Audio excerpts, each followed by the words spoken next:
Hello and welcome. Economics series का next topic हम start करेंगे जिसका नाम है इन्फ्लेशन। आपके सिलेबस में है इन्फ्लेशन के मीनिंग, इन्फ्लेशन के टाइप्स और इन्फ्लेशन के इफेक्ट्स। इस लेक्चर में हम पढ़ेंगे मीनिंग और थोड़े से टाइप्स। सेकंड लेक्चर में जिसमें इन्फ्लेशन खत्म होगा उसमें हम पढ़ेंगे बाकी के टाइप्स और इफेक्ट्स रिलेटेड टू इन्फ्लेशन। ठीक है, ओके। और फिर थर्ड लेक्चर आएगा जिसमें टॉप मल्टीपल चॉइस क्वेश्चंस आएंगे और इन्फ्लेशन खत्म। अब स्टार्ट करते हैं इन्फ्लेशन के ब्यूटीफुल टॉपिक को। सब बच्चों को यह कंफ्यूजन होता है कि प्राइसेस गुड्स एंड सर्विसेज के बढ़ गए, ये है इन्फ्लेशन। ऐसा नहीं है भाई मेरे। इसी तरह बच्चों को कंफ्यूजन होता है प्राइसेस अगर गुड्स एंड सर्विसेज के घट गए वो है डिफ्लेशन। ऐसा नहीं है। पहले मैं इसी बात को क्लियर करूंगा, कंफ्यूजन खत्म करना चाहूंगा मैं पहले, फिर मैं स्टार्ट करूंगा इन्फ्लेशन के टॉपिक को। आपको पता है ये जो लाइन है ना, इस लाइन को बोलते हैं जनरल प्राइस लेवल, क्योंकि डेफिनेशन में आप सब ने सुना है इन्फ्लेशन का मतलब rise of prices above general price level, ऐसा सुना है आपने। ये जनरल प्राइस लेवल समझना बहुत इंपॉर्टेंट है, फिर आपको हर एक बात समझ में आ जाएगी। ये जो लाइन है इसको बोलते हैं जनरल प्राइस लेवल, मतलब जहां पे डिमांड और सप्लाई बराबर है, मिसमैच नहीं होते, मैच होते हैं। डिमांड लोगों की मिलती है, सप्लाई जो कि प्रोड्यूसर कर रहा है चीजों की सप्लाई। सामान बेचने वाला सप्लायर जितना सामान बेच रहा है, सप्लाई कर रहा है, उतनी ही डिमांड लोग कर रहे हैं, कस्टमर्स कर रहे हैं, कंज्यूमर्स कर रहे हैं। डिमांड है एग्रीगेट वाली बराबर एग्रीगेट सप्लाई। ये डिमांड सप्लाई आपको हर एक बात में समझाऊंगा आगे। लेकिन जहां पे ये मिलते हैं डिमांड सप्लाई, उसको बोलते हैं जनरल प्राइस लेवल। सामान बनाने वाला भी खुश और खरीदने वाले भी खुश, सप्लायर भी खुश और कंज्यूमर भी खुश, उसको बोलते हैं जनरल प्राइस लेवल। अगर इसी प्राइस लेवल से प्राइसेस इंक्रीज हो जाएंगे, इसी प्राइस लेवल से, इस लाइन के ऊपर अगर प्राइसेस हो जाएंगे उसको बोलते हैं इन्फ्लेशन। इसी प्राइस लेवल से अगर नीचे प्राइसेस चले गए उसको बोलते हैं डिफ्लेशन। पढ़ेंगे हम अच्छी तरह से, यहां पे हम वापस आएंगे, लेकिन पहले आपका कंसेप्ट क्लियर तो करें हम, क्योंकि आपके दिमाग में क्या है, प्राइसेस का बढ़ना इन्फ्लेशन, प्राइसेस का घटना डिफ्लेशन। इस कंसेप्ट को, इस कंफ्यूजन को क्लियर करते हैं। आपको मैं बताऊं, यहां पे ऊपर जाना, ऐसे ऊपर एरो मतलब ऊपर जाना मतलब प्राइसेस राइज होता है, नीचे प्राइसेस फॉल होते हैं। ओके, अब देख लो, अब देखो यहां पे भी ऊपर ऊपर ऊपर प्राइसेस राइज होते हैं, मगर ये इन्फ्लेशन नहीं है। ये अभी भी लाइन के नीचे है, जनरल प्राइस लेवल के नीचे है, तो ये अभी भी डिफ्लेशन ही है, जिसको बोलते हैं रिफ्लेशन। फिर से समझो इस बात को, इस वाली बात को। अब नीचे आ रहे हैं प्राइसेस, आ रहे हैं प्राइसेस, ये डिफ्लेशन नहीं है, ये अभी इन्फ्लेशन ही है, लेकिन इसका खास नाम है डिसइन्फ्लेशन। इन्फ्लेशन देखो, प्राइसेस नीचे आ रहे हैं, अभी ये लाइन के ऊपर ही है, अभी ये इन्फ्लेशन ही है। तो प्राइसेस का घटना जरूरी नहीं कि डिफ्लेशन है, प्राइसेस का बढ़ना जरूरी नहीं कि इन्फ्लेशन है। हाँ, रेट में फर्क आएगा, आगे हम समझाएंगे आपको। ये डिसइन्फ्लेशन और रिफ्लेशन में सारी चीजें क्लियर हो जाएंगी। अभी हम स्टार्ट करेंगे इन्फ्लेशन की डेफिनेशन। ओके, क्या है डेफिनेशन? परसिस्टेंट राइज, ऐसा नहीं कि थोड़ा सा राइज हुआ फिर फॉल हुआ, राइज हुआ फॉल हुआ, एक दिन टमाटर 10 रुपए से 20 रुपए चले गए फिर वापस आए, वो इन्फ्लेशन ही नहीं है। किसी सामान वाले ने एक दिन में प्राइसेस राइज करे, फिर शाम को फॉल हुए या नेक्स्ट दिन फॉल हुए, ये ऊपर नीचे होना, फ्लक्चुएशंस, इसको इन्फ्लेशन बोलते ही नहीं। परसिस्टेंट राइज होना, और वो भी over a period of time, time के साथ साथ प्राइसेस का राइज होना, परसिस्टेंटली, कंटिन्यूअसली प्राइसेस का राइज होना, ठीक है, उसी को बोलते हैं इन्फ्लेशन। ये कंसेप्ट भी क्लियर करना कि महंगाई हुई बाहर, टमाटर महंगे हुए, वो इन्फ्लेशन नहीं है भाई मेरे। हाँ, अगर टमाटर over a period of time continuously increase prices होते हैं, तब है इन्फ्लेशन। जो मैं आपको बोल रहा हूं ना, ये सारी चीजें आपको क्लियर हो जाएंगी जब आप इन्फ्लेशन के टॉपिक को एंड करोगे। देखो, परसिस्टेंट राइज होना मगर अबोव जनरल प्राइस लेवल, या जनरल प्राइस लेवल में इन जनरल प्राइस लेवल या अबोव जनरल प्राइस लेवल, कोई मसला नहीं। तो जनरल प्राइस लेवल में राइज होना प्राइसेस, इस प्राइस से, जो कि प्राइस जिस जिस जिस कीमत पे प्रोड्यूसर भी खुश है और कंज्यूमर भी खुश है, उस प्राइस लेवल से इंक्रीज होना प्राइस लेवल, वो भी परसिस्टेंट राइज होना जनरल प्राइस लेवल में ऑफ गुड्स एंड सर्विसेज, क्योंकि गुड्स एंड सर्विस में भी होता है, due to demand supply mismatch. आपको पता है जनरल प्राइस लेवल होता है जहां पे डिमांड सप्लाई मैच करती है, जहां पे जितनी डिमांड है लोगों की उतना सप्लाई कर देता है प्रोड्यूसर, जहां पे वो मैच होता है उसको बोलते हैं जनरल प्राइस लेवल। वो प्राइस जहां पे दोनों खुश हैं, उसी प्राइस लेवल को अगर उसी डिमांड सप्लाई को अगर मिसमैच हो गया, डिमांड ज्यादा सप्लाई कम, सप्लाई ज्यादा डिमांड कम, मिसमैच अगर हो गया, कुछ भी अगर मिसमैच हो गया, आगे हम पढ़ेंगे कि डिमांड ज्यादा होगी और सप्लाई कम होगी, इन्फ्लेशन होगा कि डिफ्लेशन होगा, डिमांड कम होगी सप्लाई ज्यादा होगी, डिफ्लेशन होगा कि इन्फ्लेशन होगा, आगे हम पढ़ेंगे। लेकिन डिमांड सप्लाई मिसमैच की वजह से जो ये जनरल प्राइस लेवल से ऊपर प्राइसेस चले जाते हैं, वो भी परसिस्टेंट, कंटिन्यूअसली, वो भी over a period of time, time के साथ साथ। Over a period of time यही दिखाता है कि आपको टाइम के साथ साथ देखना है कि पिछले साल, उससे पिछले साल, उससे पिछले साल रिलेटिव प्राइसेस चेक करने, आगे पता चलेगा आपको ये सब। तो इन्फ्लेशन क्या है? परसिस्टेंट राइज होना जनरल प्राइस लेवल में गुड्स एंड सर्विसेज का, due to demand supply mismatch, क्योंकि डिमांड सप्लाई मिसमैच से ही सारा इन्फ्लेशन टॉपिक डिमांड सप्लाई पे ही है, हम आगे पढ़ेंगे। क्योंकि डिमांड सप्लाई जब मिसमैच होता है तो इन्फ्लेशन और डिफ्लेशन पैदा होता है। Okay, due to demand supply mismatch over a period of time, उसी को बोलते हैं इन्फ्लेशन। मगर याद रखना, ये बहुत इंपॉर्टेंट बात है, जिस बच्चे को ये समझ नहीं आया उसको यहां पे समझ में आ जाएगा, क्योंकि यहीं पे हमें यही पढ़ना है। अब याद रखना, जब इन्फ्लेशन होता है तो करेंसी की, रुपए की परचेजिंग पावर कम होती है। अगर इन्फ्लेशन होता है, प्राइसेस राइज होते हैं, तो फॉल होते हैं परचेजिंग पावर ऑफ करेंसी। मतलब सर क्या, इसको समझाओ। परचेजिंग पावर होता है खरीदने की ताकत। देख लीजिए, आपके पास 10 रुपए है, मान लो आज से 4 साल पहले आपके पास 10 रुपए थे, तो आप 2 पेन खरीद सकते थे। मगर 4 साल से अब तक over a period of time inflation हुआ, आज आप 10 रुपए में 2 पेन नहीं खरीद सकते, क्योंकि महंगाई हुई है। इन्फ्लेशन मतलब महंगाई हुई है, तो आप आज खरीद सकते हो एक ही पेन। तो आप मुझे बताइए, प्राइसेस राइज होने से, इन्फ्लेशन से, महंगाई से, आपके इस 10 रुपए के, जो आपका 10 रुपए पहले 2 पेन खरीद सकता था, उसका पावर कितना था 2 पेन खरीदने का, अब महंगाई होने की वजह से उसका पावर कितना है, सिर्फ 1 पेन खरीद सकता है। तो पावर ज्यादा हुआ कि कम हुआ? सर पावर 10 रुपए का महंगाई की वजह से कम हुआ, क्योंकि खरीदने की ताकत कम हुई 10 रुपए की, अब सिर्फ खरीद सकता है 10 रुपए 1 पेन। पहले ताकत था 2 पेन, अब इन्फ्लेशन हुआ तो मनी की, करेंसी की वैल्यू कम हुई, मतलब कि खरीदने की पावर कम हुई। ओके, अब हम पढ़ेंगे इस बात को आगे। देखो, प्राइसेस जब राइज होते हैं, जब इन्फ्लेशन होता है, तो परचेजिंग पावर कम होता है, करेंसी का परचेजिंग पावर कम होता है, वो मैंने आपको समझाया। इन्फ्लेशन की वजह से फिर एक ही पेन का पावर रह गया 10 रुपए में।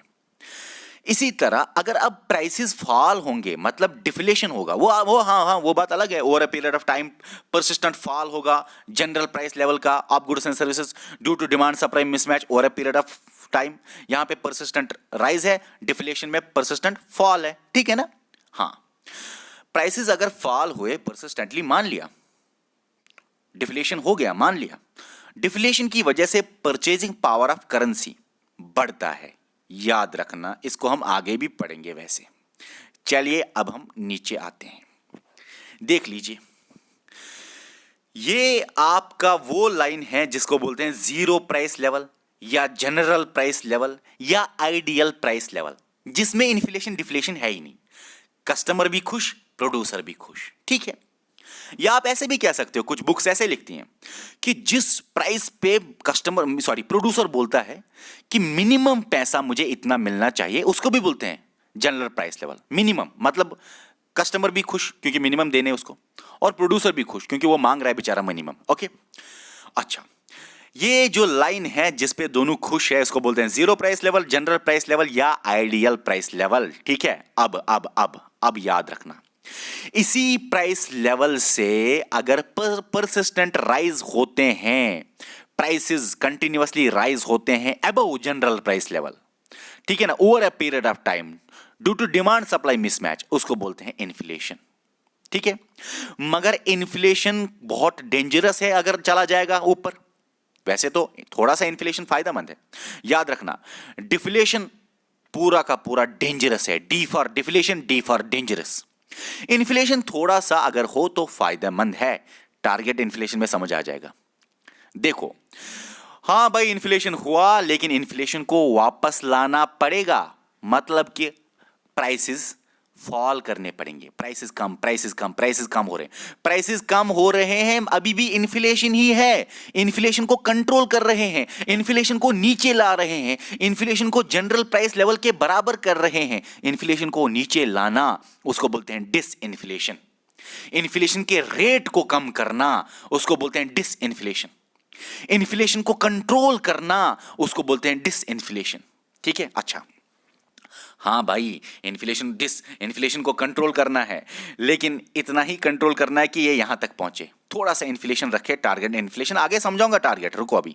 चलो आपके लिए अभी तक ये, चलो वापस लाना है कहां तक, जनरल प्राइस लेवल तक। लेकिन उससे भी नीचे अगर प्राइसेस चले गए, नीचे prices fall of prices, continuous fall of prices below general price level या बिलो जीरो प्राइस लेवल या below ideal price level, fall of prices हो रहे हैं, उसको बोलते हैं डिफ्लेशन। लेकिन इस डिफ्लेशन तो डेंजरस है ना, इसको वापस लाना पड़ेगा जनरल प्राइस लेवल पे, जीरो प्राइस लेवल पे, आइडियल प्राइस लेवल पे वापस लाना पड़ेगा इसको। देखो प्राइसेस राइज हो रहे हैं अब, क्योंकि प्राइसेस फॉल हो गए थे गुड्स एंड सर्विसेज के, अब प्राइसेस राइज हो रहे हैं, जो ये प्राइसेस राइज हो रहे हैं इसको इन्फ्लेशन नहीं बोलते, ये अभी डिफ्लेशन के अंदर ही आता है। मतलब डिफ्लेशन का रेट कम करना, डिफ्लेशन को वापस लाना, डिफ्लेशन डेंजरस है उसको वापस लाना जनरल प्राइस लेवल पे, उसको बोलते हैं रिफ्लेशन। तो रिफ्लेशन क्या है, डिफ्लेशन को कंट्रोल करना, डिफ्लेशन को फाइट करना। लेकिन ये आपके हाथ में और मेरे हाथ में नहीं है कि इन्फ्लेशन को कंट्रोल करेंगे वापस लाएंगे, प्राइसेस ऊपर चले गए उनको वापस लाएंगे, या डिफ्लेशन प्राइसेस नीचे गए बहुत ज्यादा उनको वापस लाएंगे। ये वापस लाना, कंट्रोल करना, डिसइन्फ्लेशन और रिफ्लेशन आपके और मेरे हाथ में नहीं है, ये आरबीआई और गवर्नमेंट के हाथ में है। इन्फ्लेशन को वापस लाना मतलब प्राइसेस को कम करना, डिफ्लेशन को वापस लाना मतलब प्राइसेस को बढ़ाना, ये आरबीआई और गवर्नमेंट के हाथ में है। आरबीआई मतलब सेंट्रल बैंक ऑफ इंडिया, वो मॉनेटरी पॉलिसी लाता है जिसकी वजह से वो कंट्रोल करता है इन्फ्लेशन को, वापस लाता है इन्फ्लेशन मतलब डिसइन्फ्लेशन करता है। इसी तरह मॉनेटरी पॉलिसी में आरबीआई ये भी करता है कि डिफ्लेशन को वापस लाता है, कंट्रोल करता है डिफ्लेशन को, जिसको बोलते हैं रिफ्लेशन। ठीक है, तो आप मुझे बताइए ये डिसइन्फ्लेशन और रिफ्लेशन कौन करता है, आरबीआई। किस पॉलिसी में, मॉनेटरी पॉलिसी में। इसी तरह सेम टू सेम, काम एक ही, मकसद एक ही है, रास्ते अलग अलग हैं। मकसद एक ही है, रास्ते अलग अलग हैं। गवर्नमेंट ऑफ इंडिया का भी यही मकसद है, लेकिन रास्ता और एक है। और उस रास्ते को किस तरह से हासिल करते हैं, फिस्कल, अपनी एक पॉलिसी से, फिस्कल पॉलिसी से। गवर्नमेंट भी फिस्कल पॉलिसी से इन्फ्लेशन मतलब प्राइसेस राइज को कम करते हैं, डिसइन्फ्लेशन करते हैं। इसी तरह डिफ्लेशन को कंट्रोल करना है, प्राइसेस फॉल जो हुए हैं उनको वापस लाना है, रिफ्लेशन करना है।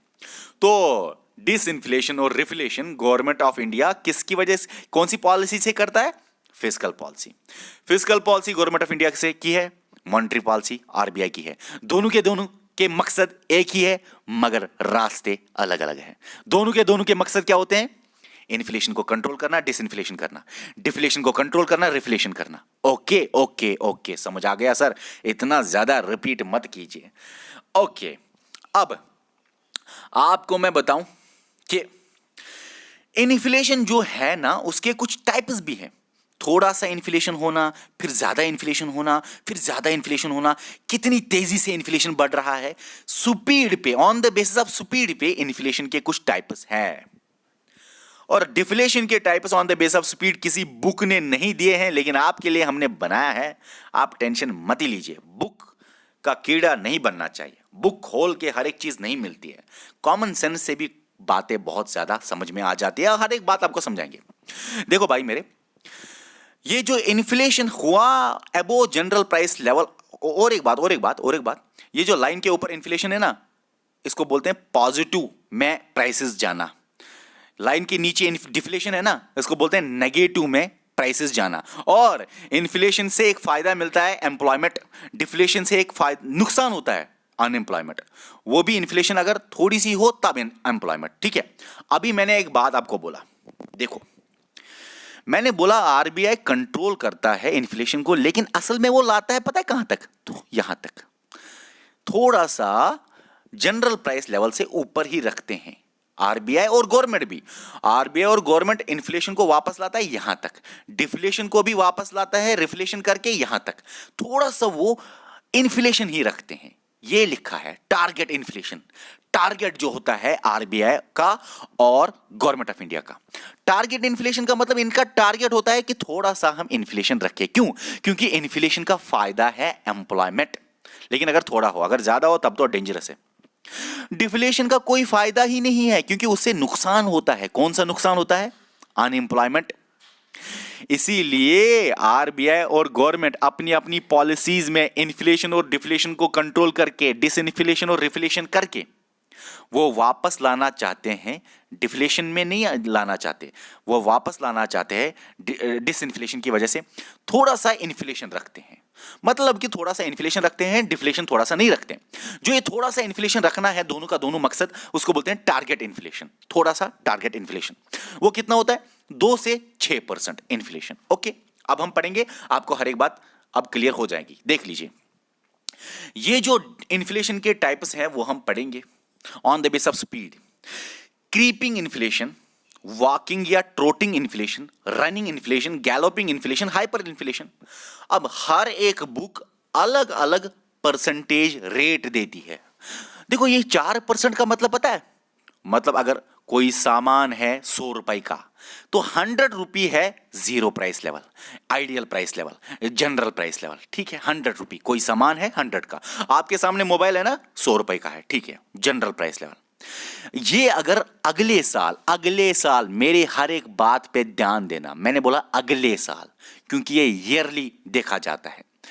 अगर इस प्राइस का, जो कि 100 रुपए का है आपका मोबाइल, अगर अगले साल ये 104 का हुआ, मतलब 4% प्राइसेस इंक्रीज हुए, 4% इन्फ्लेशन हुआ, जिसको बोलते हैं क्रीपिंग इन्फ्लेशन, जो कि गुड है, क्योंकि क्रीपिंग इन्फ्लेशन मतलब टारगेट इन्फ्लेशन ही।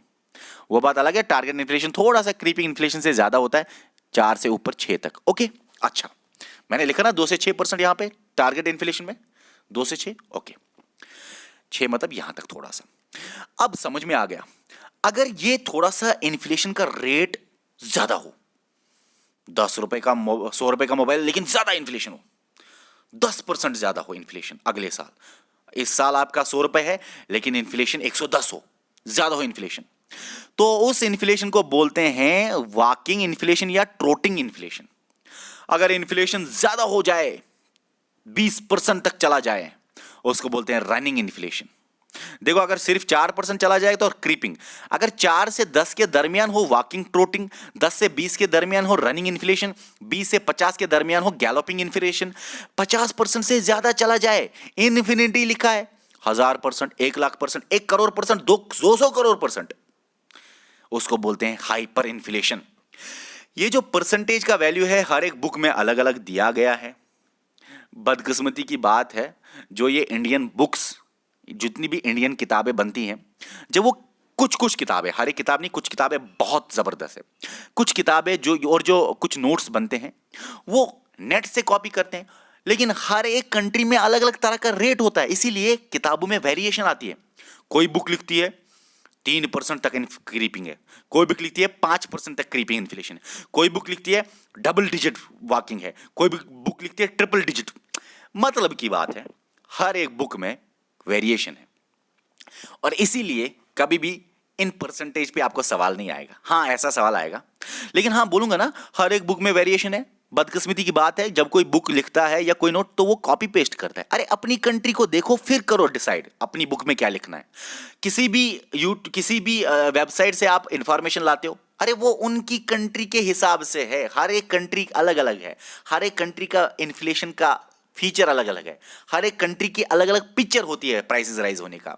तो चलिए आगे स्टार्ट करते हैं। इस पे परसेंटेज पे सवाल नहीं पूछ सकता कोई, ठीक है, लेकिन हाँ ऐसा हो सकता है creeping, walking, running, galloping, hyper, इनमें से सबसे खतरनाक इन्फ्लेशन कौन है? हाइपर।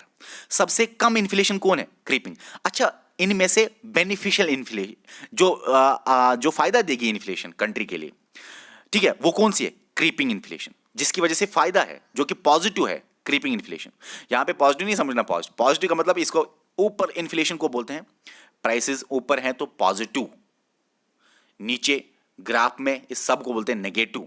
लेकिन हाँ creeping, walking, running, galloping, hyper, इनमें सब में क्रीपिंग इन्फ्लेशन एक ऐसी इन्फ्लेशन है जो कि गवर्नमेंट और आरबीआई डिसइन्फ्लेशन और रिफ्लेशन करके लाना चाहते हैं, इन्फ्लेशन को नीचे और डिफ्लेशन को ऊपर, टारगेट इन्फ्लेशन जिसको बोलते हैं, ठीक है। मतलब क्रीपिंग इन्फ्लेशन सही में ठीक है, और क्यों है बताएंगे हम। भाई क्रीपिंग इन्फ्लेशन क्यों ठीक है बताएंगे, डिफ्लेशन से कैसे अनएम्प्लॉयमेंट होती है बताएंगे, टेंशन मत लीजिए बताएंगे। ओके सर ये हुआ on the basis of speed, कितनी तेजी से इन्फ्लेशन बढ़ता है, on the basis of speed inflation के टाइप्स हुए। लेकिन हाइपर इन्फ्लेशन किस किस कंट्री में हुआ है? जर्मनी, जिम्बाब्वे, वेनेजुला में। जर्मनी की एग्जांपल दे दूं मैं आपको पता है इतना ज्यादा इन्फ्लेशन हुआ जर्मनी में कि लोगों ने पैसे जलाए कोल के बदले। विंटर्स में कोल वो इस्तेमाल करते थे गर्मियों के लिए, गर्मी लेने के लिए। तो कोल इतना महंगा हुआ कि आधा कोल खरीदने के लिए 10-10 किलो पैसे देने पड़ते थे। उन्होंने बोला पैसे ही जलाए कोल को फेंको। तो जर्मनी में लोगों ने पैसों को जलाया। आपको मैं एक बात बताऊं, इतनी ज्यादा गुर्बत है तो क्यों ना पैसे छापते हैं और हर एक गरीब को 10-10 करोड़ देंगे। जर्मनी में भी तो ऐसा ही कुछ हुआ था कि गरीबों को पैसे दे दिए, पैसे बनाना, पैसे छापना स्टार्ट किया और गरीबों का दे दिया। लेकिन उससे हाइपर इन्फ्लेशन होगा। अगर आप एक्स्ट्रा मनी बनाते हो ना, इसीलिए आरबीआई एक्स्ट्रा मनी नहीं बनाता, अगर आप एक्स्ट्रा मनी बनाते हो ना तो हाइपर इन्फ्लेशन होगा, पैसों का कोई वैल्यू नहीं रहेगा। एक चाय का कप 50,000 का होगा, एक चाय का कप 10 लाख का होगा। इसी तरह एक छोटे से आधा कोल 10-10 लाख रुपए, आधा कोल मतलब आधा किलो कोल के लिए 10-10 किलो पैसे भर भर के लाना। इसीलिए जर्मनी ने बोला अरे भाई पैसे ही जलाते हैं, आधा किलो कोल मिलता है हमें 10-10 किलो कोल की वजह से। अच्छा क्या बदले, अब इसी इन्फ्लेशन को आरबीआई और गवर्नमेंट अपनी मॉनेटरी पॉलिसी और फिस्कल पॉलिसी से नीचे ला रहा है, प्राइसेस को नीचे ला रहा है। देखो नीचे लाना मतलब डिफ्लेशन नहीं, नीचे ला रहा है, रेट ऑफ इन्फ्लेशन को नीचे ला रहा है, इन्फ्लेशन को कंट्रोल किया जा रहा है, उसको बोलते हैं डिसइन्फ्लेशन। ओके अभी यही डिसइन्फ्लेशन को लाना चाहता है आरबीआई और गवर्नमेंट कहां तक? टारगेट इन्फ्लेशन तक। मतलब थोड़ा सा इन्फ्लेशन होना चाहिए 206%। अगर प्राइसेस और फॉल हुए, जनरल प्राइस लेवल से नीचे चले गए प्राइसेस, उसको बोलते हैं डिफ्लेशन। डिफ्लेशन के टाइप्स भी हैं, याद रख लीजिए, बुक नहीं देती लेकिन आप बहुत इंटेलिजेंट हो, आप ये भी लिख सकते हो डिफ्लेशन अगर 4% तक चला गया नीचे तो है क्रीपिंग, अगर उससे 10%, 4 से 10 वॉकिंग, 10 से 20 रनिंग, 20 से 50 गैलोपिंग, 50 से ऊपर हाइपर डिफ्लेशन। नीचे डिफ्लेशन की बात है, ठीक है, आप लिख सकते हो, ऐसा किताबों में नहीं लिख सकते हो। लेकिन हाँ ये बात याद रखना, अगर डिफ्लेशन कंसिस्टेंट रहा 6 महीनों तक या 2 क्वार्टर्स तक, 2 क्वार्टर क्या होता है? क्वार्टर होता है 3 महीने, तो 2 क्वार्टर कितना हुआ? 6 महीने। अगर 6 महीने तक प्राइसेस फॉल हुए उसको बोलते हैं रिसेशन। अगर प्राइसेस फॉल हुए और प्रोड्यूसर्स को लॉस हुआ और नेशनल इनकम फॉल हुआ तो उसको बोलते हैं रिसेशन। ये क्या मैंने बोला, ये लाइन जो मैंने अभी बोली वो मैं आपको यहां पे समझाऊंगा, डिफ्लेशन से कैसे अनएम्प्लॉयमेंट होती है। चलो वही पहले समझाएंगे, फिर रिसेशन और डिप्रेशन का मतलब बन जाएगा अच्छे से। देखिए सर, डिफ्लेशन इतना डेंजरस क्यों है? अरे सर, हम तो खुश हैं, सस्ता सस्ता सस्ता मिलना चाहिए, हम तो खुश हैं, जो जो दाम नीचे चले जाने चाहिए। भाई आप खुश हो, आपको इस टाइम सामान मिलेगा, लेकिन अगली बार आपको कोई सामान देगा ही नहीं, क्योंकि प्रोड्यूसर नाराज हो जाएगा। प्रोड्यूसर बोलेगा अरे भाई मैंने ये मोबाइल 100 रुपए का बनाया, मैंने चाहा कि मिनिमम 100 रुपए मुझे मिले, मैंने चाहा कि जनरल प्राइस लेवल 100 रुपए हो, लेकिन दाम गिर गए, मुझे मिले 80 रुपीज। अब मैं 80 रुपए से किस किस को क्या क्या दे दूं? वेजेस देने हैं उनको, एम्प्लॉयज को, ठीक है ना, रेंट देना है अगर जमीन खरीदी हो, पैसा अगर लोन लिया हो तो कैपिटल देना है, खुद को भी प्रॉफिट रखना है, रॉ मटेरियल से भी इतना पैसा, उनको भी पैसा देना है। मतलब की बात, प्रोड्यूसर खुश नहीं होगा अगर प्राइसेस गिर जाएंगे। डिफ्लेशन की वजह से प्रोड्यूसर का लॉस होता है, प्रोड्यूसर का लॉस होता है तो वो अपनी कंपनी को, अपने प्रोडक्शन यूनिट को बंद करेगा या आधे एम्प्लॉयज को निकालेगा। अगर बंद करेगा तो सारे के सारे एम्प्लॉयज हो गए अनएम्प्लॉयमेंट, या आधे एम्प्लॉयज को निकालेगा तो मतलब अनएम्प्लॉयमेंट हुई ना, दोनों के दोनों केस में। फैक्ट्री को बंद करेगा तो सब जॉबलेस, आधे एम्प्लॉयज को निकालेगा तो ठीक है, तो क्लोज करेगा फैक्ट्री या एम्प्लॉयज को कम करेगा, एरो नीचे है ना, कम करेगा एम्प्लॉयज को। अब जब एम्प्लॉयमेंट नहीं रहा, अनएम्प्लॉयमेंट रहा कंट्री में, due to deflation, due to producer को लॉस हुआ, तो सारे लोग पैसे नहीं कमाएंगे, पर्सनल इनकम सबका कम होगा, तो कंट्री में पूरा का पूरा नेशनल इनकम कम होगा। तो डिफ्लेशन की वजह से अनएम्प्लॉयमेंट होता है, जिसकी वजह से नेशनल इनकम कम होता है, ग्रोथ कम होती है। अब देखो, अगर यही डिफ्लेशन 6 महीने तक रहा, यही ग्रोथ, नेशनल इनकम 6 महीने तक कम रहा, अनएम्प्लॉयमेंट 6 महीने तक रहा, उसको बोलते हैं रिसेशन, या 6 महीने या 2 क्वार्टर। एक मजे की बात बताऊं, ऑफलाइन बैच में जम्मू में मैं एक जगह पढ़ाता था, तो मैंने बताया बच्चों को, बताओ मुझे क्वार्टर क्या होता है। तो एक बच्चा मुझे दिखा रहा है ऐसे हाथ से ना, मतलब वो हाथ से दिखा रहा है पौवा, फिर वो दिखा रहा है हाथ से शराब की तरफ ना, क्योंकि क्वार्टर एक शराब का वो होता है शायद 200 ml ऐसा ही कुछ। तो वो मुझे ऐसे ऐसे दिखाने रखा इशारा, मुझे समझ ही नहीं आया, फिर वो मुझे हाथ से दिखाने ऐसे रखा, एक इशारा होता है हाथ से, क्वार्टर। तो फिर मुझे समझ आया कि क्वार्टर का मतलब वो भी होता है। अब देख लो भाई, ये जस्ट जोक था। 6 महीने के बाद अगर डिफ्लेशन रहा, नेशनल इनकम कम रहा, अनएम्प्लॉयमेंट हुआ, क्लोज हुए कंपनीज, अगर 6 महीने के बाद ऐसी हालत रही, उसको बोलते हैं डिप्रेशन। और एक एग्जांपल है ग्रेट इकोनॉमिक डिप्रेशन यूएसए का। और 6 महीने से कितना time? Unlimited time, infinity time, 2 साल, 3 साल, 10 साल, 20 साल, 50 साल, 1000 साल, जितना आपकी मर्जी। ठीक है, समझ आया? ओके। अब सर ये डिफ्लेशन हुआ, प्राइसेस घट गए, प्राइसेस घट गए, प्राइसेस घट गए, लेकिन आरबीआई और गवर्नमेंट है ना हमारी कंट्री में, वो इन प्राइसेस को वापस लाएंगे, अपनी मॉनेटरी पॉलिसी और फिस्कल पॉलिसी से कंट्रोल करेंगे इस डिफ्लेशन को, जिसको बोलते हैं रिफ्लेशन। रिफ्लेशन का मतलब प्राइसेस राइज करना ताकि यहां तक पहुंच जाए, डिफ्लेशन का मतलब प्राइसेस फॉल करना ताकि यहां तक पहुंच जाए। यहां तक नहीं, एक्चुअली टारगेट इन्फ्लेशन तक पहुंच गया है। ओके, अब हर एक बात आपको समझ में आई?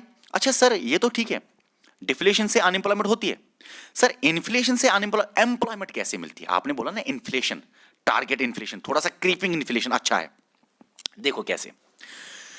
प्रोड्यूसर बोलता है, आपके सामने मोबाइल है ना 100 रुपए का, वो बोलता है 100 रुपए मुझे मिलना चाहिए, मिलना चाहिए, लेकिन इन्फ्लेशन हुआ, 100 रुपए के बदले उसको 110 रुपए मिले, एक्स्ट्रा पैसे मिले। वो बोलेगा 110 रुपए मिले, अरे और मोबाइल बनाने पड़ेंगे, मेरे पास और 10 रुपए है, और एम्प्लॉयज को मैं हायर करूंगा, और लोगों को मैं जॉब दूंगा, और सामान बनाना पड़ेगा, क्योंकि फायदा बहुत आ रहा है। 100 रुपए में चार रहा था, इन्फ्लेशन हुई, 110 रुपए आ गए, इसलिए वो और लोगों को रिक्रूट करेगा, एम्प्लॉयमेंट बढ़ गया। प्रोड्यूसर को बेनिफिट होता है इन्फ्लेशन से, लेकिन लेकिन लेकिन अगर इन्फ्लेशन, देखो इन्फ्लेशन का फायदा क्या है? एम्प्लॉयमेंट, याद रखना। ऐसी हालत भी होती है अगर इन्फ्लेशन हो और इन्फ्लेशन का फायदा ना हो, उसको बोलते हैं स्टैगफ्लेशन। इन्फ्लेशन क्या है? प्राइसेस राइज होना। इन्फ्लेशन का फायदा क्या है? अनएम्प्लॉयमेंट। अगर इन्फ्लेशन हो और एम्प्लॉयमेंट ना हो, ऐसी कंडीशन जब इन्फ्लेशन हो और इन्फ्लेशन का वो फायदा ना हो, एम्प्लॉयमेंट ना हो, उसको बोलते हैं स्टैगफ्लेशन। स्टैगफ्लेशन में हाई इन्फ्लेशन होती है, ऊपर से एम्प्लॉयमेंट अनएम्प्लॉयमेंट होता है। एम्प्लॉयमेंट छोड़ो, एम्प्लॉयमेंट तो इन्फ्लेशन से होता है, लेकिन इन्फ्लेशन हाई है, ऊपर से इन्फ्लेशन का फायदा नहीं है, इन्फ्लेशन के अपोजिट की बात है, अनएम्प्लॉयमेंट होना। और आपको पता है जब अनएम्प्लॉयमेंट होती है, लोगों के पास पैसे नहीं होते, तो नेशनल इनकम भी कम हो जाता है, ग्रोथ ऑफ द कंट्री भी कम हो जाते हैं, ठीक है ना। नेशनल इनकम कम होना मतलब ग्रोथ कम होना। अच्छा सर सर सर ऐसे कैसे हो सकता है सर? आपने तो बोला अभी कि पैसे ज्यादा मिलेंगे, प्रोड्यूसर खुश, तो एम्प्लॉयमेंट होगा। आपने तो बोला इन्फ्लेशन की वजह से अनएम्प्लॉयमेंट होता है, ये कैसे होता है? देखो भाई, अगर हद से ज्यादा इन्फ्लेशन हो गया, टारगेट इन्फ्लेशन से भी ऊपर इन्फ्लेशन चला गया, तब एक खतरनाक हालत होती है जिसको बोलते हैं स्टैगफ्लेशन। कैसे? हाई इन्फ्लेशन का मतलब कि बहुत ज्यादा महंगाई, बहुत ज्यादा महंगाई, इतनी ज्यादा महंगाई हुई कि लोगों ने खरीदना बंद किया। लोगों ने खरीदना बंद किया तो कंपनी भी चीजें बनाना बंद करेगी, तो फैक्ट्री भी बंद होगी, लोगों को निकाला जाएगा, अनएम्प्लॉयमेंट होगा। ऐसी कंडीशन जब बहुत ज्यादा इन्फ्लेशन होती है, लोग फिर खरीदारी बंद करते हैं। हद से ज्यादा बात चली जाए कोई, देखो extra off everything is bad. Inflation थोड़ा सा ठीक है, उससे ज्यादा हालत खराब होगी तो लोग बोलेंगे ना भाई अब हम खरीदेंगे नहीं, अब कोल नहीं खरीदेंगे डायरेक्ट पैसे जलाएंगे, अब चाय नहीं पियेंगे, अब घर में कुछ और खाएंगे, जितना कुछ बना हुआ है घर में जो सामान है, ठीक है ना, कुछ भी। तो इन्फ्लेशन हद से ज्यादा चला जाए, लोग खरीदारी बंद करेंगे, तो प्रोड्यूसर क्या करेगा? प्रोड्यूसर अनएम्प्लॉयमेंट हो जाएगा ना, अपनी कंपनी को बंद करेगा। जब ऐसी हालत हो, हाई इन्फ्लेशन हो, इन्फ्लेशन का फायदा ना हो, अनएम्प्लॉयमेंट हो, उसको बोलते हैं स्टैगफ्लेशन। ये सारी चीजें तो मैंने आपको बताई, लेकिन स्टैगफ्लेशन आपको समझ में पता है कैसे आएगा? जब हम पढ़ेंगे कॉस्ट पुश इन्फ्लेशन, उसमें आपको स्टैगफ्लेशन 100% समझ में आ जाएगा। अभी भी आपके दिमाग में कंफ्यूजन होगा, कुछ ना कुछ सवाल हो सकता है ना, सर सर सर खरीदारी करेंगे शायद, या वो, ये सवाल हो सकते हैं बच्चों के दिमाग में। ये हमने पढ़ा आज के टॉपिक में, मुझे लगता है हर एक चीज हमने पढ़ा, और इन्फ्लेशन के कुछ टाइप्स भी हमने पढ़े on the base of speed.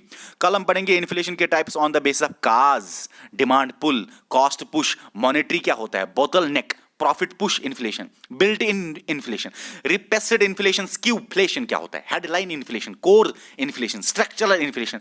ये छोटी छोटी चीजें हैं, अगर आपको ये समझ में आया ना तो बाकी तो कुछ भी नहीं है मेरे भाई, ठीक है।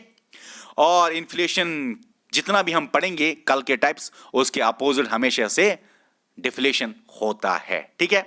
कल पढ़ेंगे हम काजेस के बेसिस पे। चलिए, हाँ, और एक बात, नीचे और एक स्लाइड है ना, ये टेलीग्राम चैनल है, आपको ये पीडीएफ ये 2 टेलीग्राम चैनल्स पे मिलेगा। टेलीग्राम चैनल के बारे में इंफॉर्मेशन आप पढ़िए, सेम टू सेम आप टाइप करना टेलीग्राम चैनल, ये और ये, आप दोनों में भी ज्वाइन हो सकते हो। आप हमारा पेड कोर्स खरीदने के लिए हमारे व्हाट्सएप नंबर पे टेक्स्ट करोगे, ये आपके सामने व्हाट्सएप नंबर है, ओके। चलिए, ओके, बाय।